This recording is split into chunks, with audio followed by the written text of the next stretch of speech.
Johnny Horton, one of country music's rising stars, had a promising career that was tragically cut short in 1960 when a fatal car crash took his life at the age of 35. His untimely death sent shockwaves through the music world, leaving fans and fellow musicians in deep sorrow. What made Horton's passing even more poignant were the chilling premonitions he shared with those closest to him in the days leading up to his death. His foresight about the manner of his demise, his belief in the afterlife, and the tragic incident itself created a mystique around his death that would haunt the music community for years to come. A rising star in country music. In the years leading up to his passing, Johnny Horton had been on the verge of superstardom. His signature style, a blend of honky-tonk, western ballads, and historical tunes, captivated audiences and earned him a string of chart-topping hits.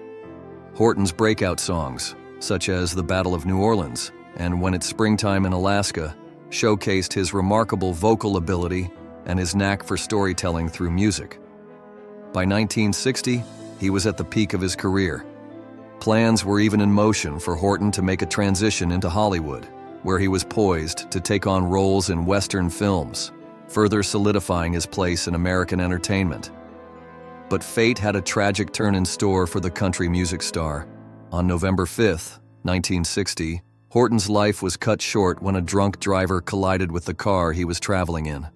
The crash occurred on a highway near Milano, Texas, as Horton, along with his bassist Tommy Tomlinson and manager Tillman Franks, were making their way back to Shreveport after a performance in Austin, Texas.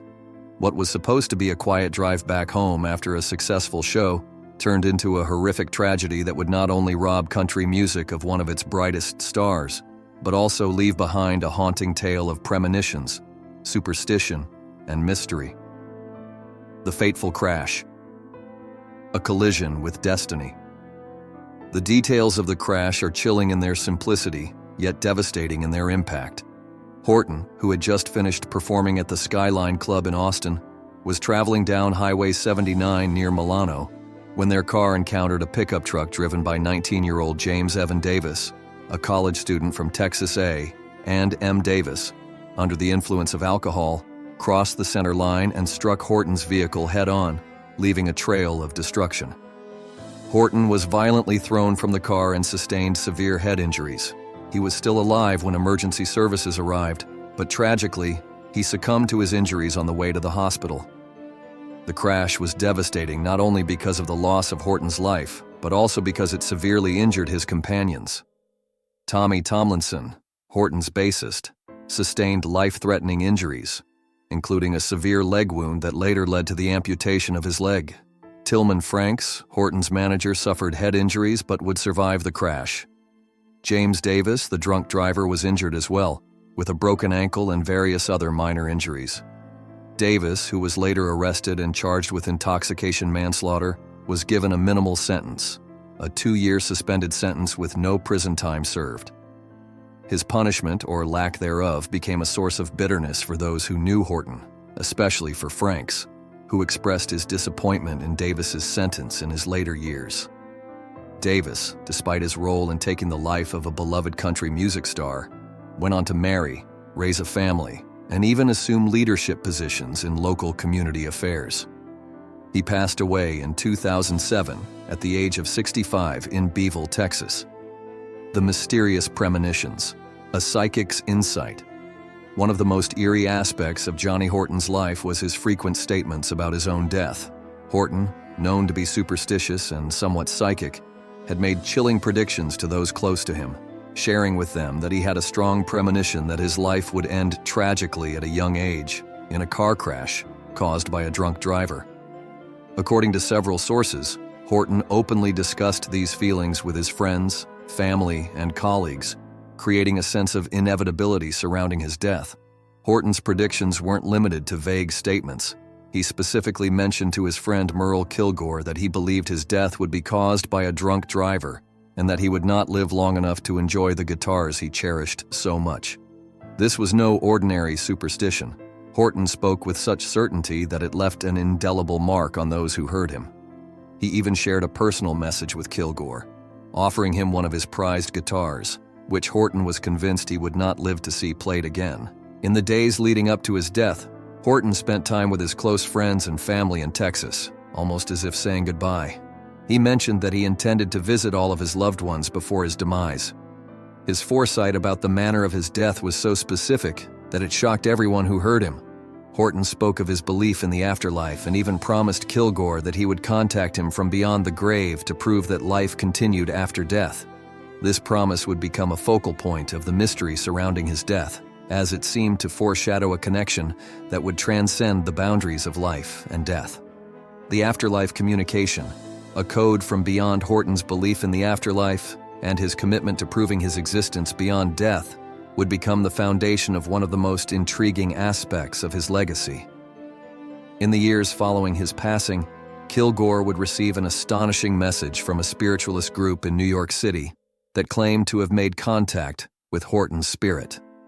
The group, which held regular meetings in Greenwich Village, had no prior knowledge of Horton or Kilgore, but managed to send a cryptic message that seemed to confirm Horton's ability to communicate from the afterlife.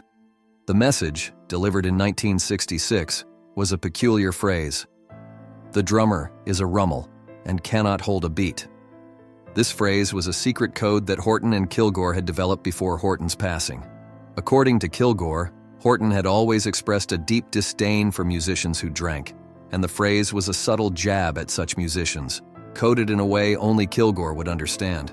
The group of spiritualists, who had never heard of Horton, included the phrase in a message sent to Kilgore, along with other details that seemed to confirm they had indeed made contact with Horton's spirit. The idea that Horton had found a way to communicate from the afterlife deeply resonated with Kilgore, who had always believed in Horton's spiritual beliefs. The message, along with the details provided by the spiritualists, convinced him that Horton had kept his promise to return from beyond the grave. This strange and uncanny event only added to the mystique surrounding Horton's life and death, turning his tragic passing into a story that would captivate and haunt his fans for years to come. The legacy of Johnny Horton. Johnny Horton's death marked the end of a promising career that was filled with musical achievements, superstition, and a connection to the afterlife that continues to captivate his fans and musicians alike. Though he was only 35 when he passed away, Horton left behind a legacy of timeless music that continues to be celebrated to this day. His songs, such as The Battle of New Orleans, North to Alaska, and When It's Springtime in Alaska, remain iconic pieces of country music history. In the years following his death, Horton's music was re-released in various compilations, ensuring that his influence on country music remained strong. He was posthumously inducted into the Louisiana Music Hall of Fame and the Delta Music Museum Hall of Fame, further cementing his place in the pantheon of country music greats. Despite the tragedy of his passing, Johnny Horton's memory lives on through his music, the stories shared by his friends and family, and the eerie, inexplicable events that followed his death. His belief in the afterlife, his psychic premonitions, and his tragic fate have made him a figure of legend, forever etched in the annals of country music history. Horton's life may have been short, but his impact on country music and his enduring legacy continue to inspire new generations of fans. From his memorable songs to the mysterious circumstances surrounding his death, Johnny Horton's story is one of a life lived with passion, talent, and an unshakable belief in the unknown. His passing may have been tragic, but his spirit lives on through the music he left behind and through the mysteries that still linger, waiting to be unraveled. The spiritual connection to his music and life. Johnny Horton was known for his powerful voice and the soul he put into his music, but those closest to him will tell you that there was much more to him than what met the public eye. Spirituality was a key part of his identity. He didn't just perform and write songs, he was actively seeking something deeper, something beyond the mortal plane. Horton's spiritual experiences were often shared in private, away from the public eye, with only his closest friends and family members knowing the depth of his beliefs. One such confidant was his second wife, Billie Jean Jones. She recalled that Johnny had a friend, Bernard, a man who worked at the post office and who was deeply spiritual. Bernard and Horton would often invite each other into their homes for stances or spiritual sessions. These weren't just casual conversations about religion. They were attempts to make contact with the spiritual world, to communicate with the unknown. At one point, Billie Jean even had to intervene and ask them to stop the sessions in their home, which led Johnny to build a one-room structure in the backyard for their spiritual gatherings. These experiences were central to his life, and as strange as it may sound, they were intimately connected to his death. The level of connection Horton felt to the spiritual realm, combined with his unusual premonitions, left those who knew him both awestruck and terrified. According to his close friend Merle Core, Johnny Horton once told him in casual conversation that he had a strong feeling that he would die soon. He didn't just say he was going to pass away. He said he would be hit by a drunk driver, a prediction that, in hindsight, seems almost prophetic. The rise to stardom. The birth of a country legend. Horton's breakthrough came when he began appearing on Cliff Stone's hometown jamboree in Pasadena, California. These performances introduced him to a wider audience and provided him with the opportunity to record songs for the Cormac record label. Horton's early music, however, didn't receive much recognition until he signed with Mercury Records and began to find his voice as a country singer. It wasn't long before he became a regular performer on Louisiana Hayride, a highly influential radio and television show that was a springboard for many rising country stars. While his career flourished, his personal life was in a state of turmoil. Horton's first marriage to Donna Cook began to unravel as the pressures of constant touring and recording began to take their toll. Eventually, Donna moved back to California, and Horton, deeply affected by the separation, turned to his music as a way to cope with his emotional distress. In the wake of his marital struggles, Horton found solace in a new relationship with Billie Jean Jones, the widow of country music legend Hank Williams. Their marriage in 1953 was marked by tragedy and coincidence. Horton, who was also deeply influenced by Williams's music, was haunted by the similarities in their lives. Both men had risen to fame in the country music world, and both shared a deep connection with Billie Jean. Tragically, both also faced untimely deaths. Williams passed away at the age of 29, and Horton, just 7 years later, would meet the same fate. The Haunted Road to Milano, a Fateful Night. By 1960, Johnny Horton was at the peak of his career.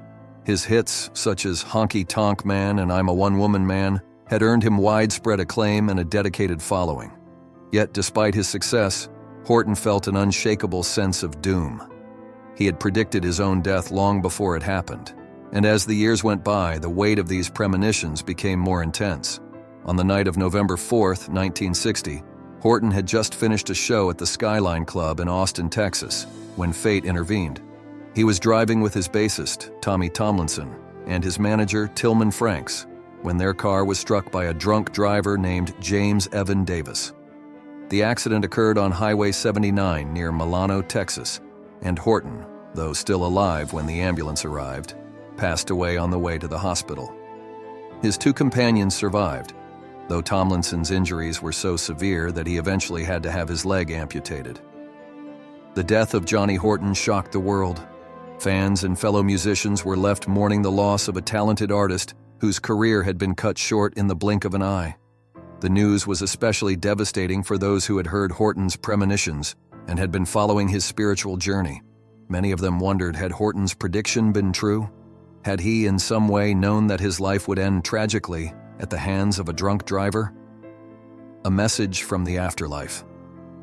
The unsettling communication. In the years following his death, strange events began to unfold that suggested Johnny Horton's connection to the spiritual realm was far more profound than anyone had initially realized. According to Horton's close friend, Merle Core, Johnny had shared a secret code with him before his death, a message that he promised to send from the afterlife. The code, "The drummer is a rummel and cannot hold a beat," became a haunting reminder of Horton's spiritual beliefs. In 1966, a group of spiritualists in New York City claimed to have made contact with Horton's spirit during one of their sessions. They received a message that included the exact same phrase that Horton had shared with Core before his death. This message, which seemed to validate Horton's earlier claims about the afterlife, left those who knew him deeply shaken. As bizarre as it may sound, the spiritualist group had no prior knowledge of Johnny Horton or his connections to country music. They were unaware of the secret code that Horton had shared with Core, yet they delivered it verbatim. For those who had been close to Horton, This was a sign that his spirit had indeed returned, just as he had promised. The struggles and substance use in the life of Johnny Horton. Johnny Horton's career was filled with triumphs, but it was not without its dark sides. As an artist, he faced the pressures of fame, constant touring, and the intense expectations that came with being a rising star. For many musicians of that time, these pressures often led to unhealthy coping mechanisms, and Horton was no exception. Despite his spiritual inclinations, which were a cornerstone of his life, there were speculations that the artist resorted to substances and strong drinks to manage the stress and emotional toll of his career. Horton's spirituality, which set him apart from other musicians, was paradoxically tied to his struggles with substance use. While many of his peers sought solace in substances to cope with the pressures of fame, it is believed that Horton too may have used these substances to find inner peace. The life of a celebrity can often be isolating and stressful, and for someone like Horton, whose career was on a constant upward trajectory, the need to manage these stresses could have led him to seek comfort in alcohol or other substances. Unlike many other artists, Horton's wife, Billie Jean Jones, never had to deal with substance abuse during their marriage. Horton was known for his clean lifestyle, never engaging in the destructive habits that often plagued the lives of his contemporaries. However, after his tragic death, Billie Jean found herself in an emotionally complex situation when Johnny Cash, a close friend of both her and Horton, became romantically interested in her. In his 2013 biography, Johnny Cash, The Life, Robert Hibbs wrote that Cash's affection for Billie Jean was so deep that he even proposed to her after Horton's passing. However, Billie Jean, already twice a widow at the age of 27, declined Cash's proposal. Her decision stemmed largely from her fear of his struggles with substance use. While Horton had remained clean throughout their marriage, Cash's dependency on substances was well known. Billie Jean was aware of the devastating impact that drugs and alcohol could have on a person's life, and was unwilling to risk entering another relationship marked by those challenges. She had already experienced the emotional toll of losing a partner due to substance-related issues, and she was not prepared to endure that again. Johnny Horton's impact and legacy in country music. Johnny Horton's influence on country music is undeniable. His distinctive musical style, combined with his deep storytelling abilities, left a lasting imprint on the genre. Many future country music legends, including Willie Nelson, Merle Haggard, and Marty Robbins, have cited Horton as an inspiration for their own musical careers.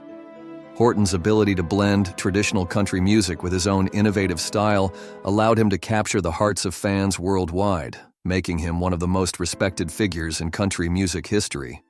One of the standout qualities of Horton's music was his ability to tell compelling stories through his lyrics.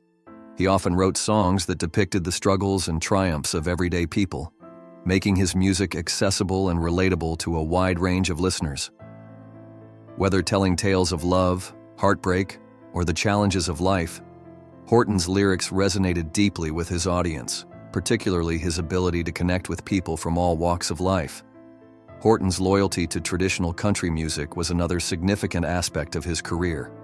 At a time when the music industry was evolving and new genres and styles were emerging, Horton stayed true to the roots of country music. His timeless compositions kept the essence of the genre alive, and his music became a bridge between the past and the future of country music. His contributions to the genre were not just as an artist, but also as a torchbearer for the classic sounds that had defined country music for generations. In addition to his musical contributions, Horton was also known for his deep patriotism and love for the United States. Many of his songs celebrated American history, honoring the bravery and sacrifices of the country's heroes. His music became a tribute to the ideals of freedom, courage, and sacrifice that define the American spirit. With a powerful and versatile voice, Horton infused each of his songs with authenticity and emotion, making every performance feel deeply personal and impactful. Despite his tragic death at a young age, Johnny Horton's music continues to live on, influencing new generations of artists and fans alike. His legacy is one of passion, resilience, and a deep connection to the heart of country music, ensuring that his impact will never be forgotten.